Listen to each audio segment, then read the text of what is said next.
First, the major items. President Tinubu assures of economic stability.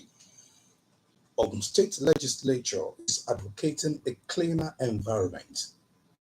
He has decided to send troops to Ukraine.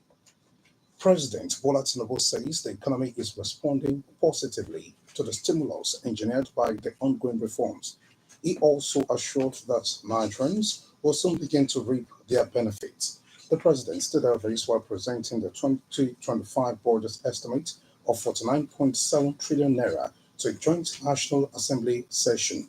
President Tinubu noted that the proposal, entitled the Restoration Budget, Securing Peace, Rebuilding Prosperity, strikes at the every core of the renewed hope agenda. According to him, it demonstrates a commitment of stabilizing the economy, improving lives, and repositioning the country for greater performance. In another development, youth unemployment would be tackled head-on by the current administration in the coming year. President Bola Tinubu gave the assurance by declaring open a three-day national conference on skills acquisition in Abuja. The president, who was represented by the Minister of Information and National Orientation, Mohammed Idris, emphasized his government's commitment to bring hindering the achievement of these goals. President Tinubu acknowledged the critical need for synergy, maximizing resources, and harmonizing federal intervention with state efforts. The federal government has expressed satisfaction with the progress of the ongoing dualization of the Sokoto-Gusau Zaria Federal Highway. The Minister of State for Works, Barrister Bello Goronyo, made this known while inspecting the project on Wednesday. The dualization project, a key initiative of the Federal Ministry of Works under President Bola Tinubu's renewed hope agenda, is being executed using rigid pavement technology. According to the minister, the road, when completed, will boost socioeconomic activities in the northwest sub-region and increase the volume of the nation's transporter trade as it links the northwest region with neighboring Niger Republic and other francophone countries. The Central Bank of Nigeria has warned that it will not spare airing banks found to be colluding with illegal orcas of the nation's currency. The CBN boss, Dr. Yemi Cardoso, gave the warning midweek at the presentation of the Performance Index report to the Senate Committee on Banking, Insurance, and Other Financial Institutions at the National Assembly Complex.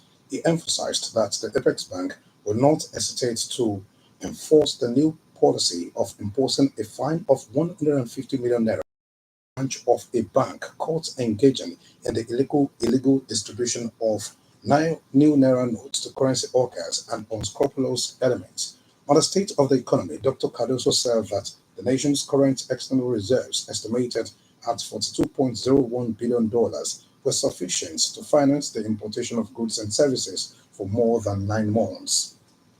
The Ogun State House of Assembly has called on the State Ministry of Environment to enforce a ban on street traders displaying their wares on the roads. This decision was made during the budget defense session for the 2025 fiscal year on Wednesday. The lawmakers specifically requested that traders under the Kuto flyover bridge to ensure free flow of traffic and prevent avoidable road accidents. The Commissioner for Environment, Mr. Ola, proposed a budget expenditure of 3.666 billion naira for the next fiscal year. You're listening to the Media News on OGPC 90.5 FM. The UK Ministry of Defence is considering the possibility of sending British troops to Ukraine to help train the country's armed forces. The Defence Secretary, Mr. John Haley, has been in the capital Kyiv to discuss plans to provide more support to Ukraine in the coming year. He declined to give details of those plans, but some sources say he has not ruled out sending UK troops to Ukraine to help train the soldiers. Britain is currently training Ukrainian troops in the UK, and there is also a small team of British Army medics providing training inside Ukraine. The possibility of a US government shutdown has grown more likely after President-elect Donald Trump called on Republican lawmakers to reject a bipartisan funding bill. He urged Congress to scrap the deal and pass a streamlined bill. Mr. Trump's intervention followed heavy criticism of the bill by tech billionaire Mr. Elon Musk. The Republican House Majority Leader, Congressman Steve Scalise, indicated on Wednesday night that the bill was denounced at the end of the week to prevent many federal government offices shuttering beginning on Saturday. The US Supreme Court has agreed to hear TikTok appeal of a law that would force its Chinese owner to sell the online video sharing platform or shut it down. The top court scheduled oral argument in the case for January 10th, 10 days before TikTok faces a ban unless ByteDance divests from the popular app. The law, signed by President Joe Biden in April, would block TikTok from US app stores and web hosting services unless ByteDance sells its stake by January 19th. TikTok is arguing that the law, the Protecting Americans from Foreign Adversary Controlled Applications Act, violates its First Amendment free speech rights. Turkey's Foreign Minister, Mr.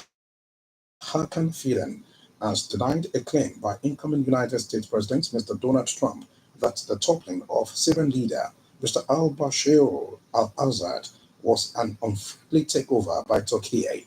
In his remarks praising Ankara, the president-elect Mr. Donald Trump told a news conference earlier this week that Turkey was very smart and had carried out an unfriendly takeover without a lot of lives being lost in Syria. In an interview with newsmen, the Turkish foreign minister noted that it would be a grave mistake to describe the current events in Syria as a takeover by Turkey. Mr. Fidan said the last thing that Turkey wants is to be seen as the regional power that has final control of Syria, pointing to a culture of domination that had brought ruin to the region. And out of sport, the Black Galaxies of Ghana head coach Masoud Didi Dramani says his team is ready for the 2024 African Nations Championship CHAN qualifier against Nigeria. Ghana will host their fierce rival in the first leg at Accra Sports Stadium on Sunday. The second leg will hold a week later at the Godswill Akpabio International Stadium, Uyo. Dramani stated that they must be ready to beat the best to achieve their objective. Ghana has stopped Nigeria twice from qualifying for the CHAN tournament. A well-lubricated economy is an asset to the people, contributes to a strong economy for the country. To end the media news, another look at the major items. While presenting the 2025 budget estimate of 49.7 trillion naira to a joint national assembly, President Bola Tinubu affirmed commitments to stabilizing the economy, improving lives, and repositioning the country for greater performance. The Ogun State House of Assembly, during the budget defense of the Ministry of Environment, called for stricter measures to curb incessant display of wares on the road. And the UK Defence Secretary, Mr. John Haley, has informed of a possibility of sending troops to train the Ukraine armed forces. Daily News was at Ogun Radio Belkuta and on X at OG905 FM. You can also listen to OGBC